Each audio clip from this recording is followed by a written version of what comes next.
Fourth point, ఇది చాలా కీలకమైన పాయింట్. ఇది మీ రెజ్యూమేలో మీకున్న స్కిల్స్కి, మీరు చేసిన ప్రాజెక్ట్స్కి, మీకున్న నాలెడ్జ్కి అలా యాజ్ ఇట్ ఈస్గా మెన్షన్ చేయడం మాత్రమే కాకుండా దాని వలన వచ్చేటటువంటి అవుట్కమ్ని మెన్షన్ చేయండి. అంటే worked on Python projects, okay, మీరు పైథాన్ ప్రాజెక్ట్స్లో వర్క్ చేశారు, దానివల్ల వాట్ ఈస్ ద అవుట్కమ్, మీ క్లయింట్కి వచ్చిన బెనిఫిట్ ఏంటి, మీ క్లయింట్కి వచ్చిన వాల్యూ ఏంటి.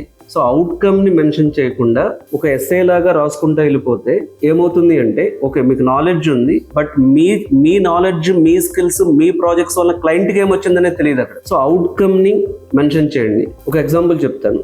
Optimised SQL queries that improved report performance by 20%. అంటే ఈ 20% అవుట్కమ్ మీరు చేసిన ఆప్టిమైజేషన్ వల్ల జరిగింది అనేది, అంటే ఆ అవుట్కమ్ ని మెన్షన్ చేస్తున్నారు. So you develop 10 test cases that caught 12 major defects. So outcome ని నెంబర్స్ లో మెన్షన్ చేయడం ద్వారా, పర్సంటేజెస్ లో మెన్షన్ చేయడం ద్వారా మీ రెజ్యూమ్ వాల్యూ పెంచుకోవచ్చు, దాని ద్వారా రిజెక్షన్ రేట్ తగ్గించుకోవచ్చు.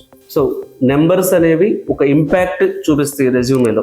అలాగే ఇంకొక పాయింట్ వచ్చేటప్పటికి, మీ రెజ్యూమేకి ఒక కెరీర్ ఫోకస్ లేకపోవటం, అంటే ఒక సాలిడ్ కెరీర్ ఫోకస్ లేకపోవటం. ఎగ్జాంపుల్ చెప్తాను. ఒక స్టూడెంట్ రెజ్యూమేలో software testing plus web development plus digital marketing plus Photoshop ఇలా వరుసగా అన్ని పెట్టేశాడు. ఇప్పుడు ఈ వ్యక్తి ఏ రోల్కి అప్లై చేశాడు, అసలు ఏ రోల్కి ఫిల్టర్ చేయాలి?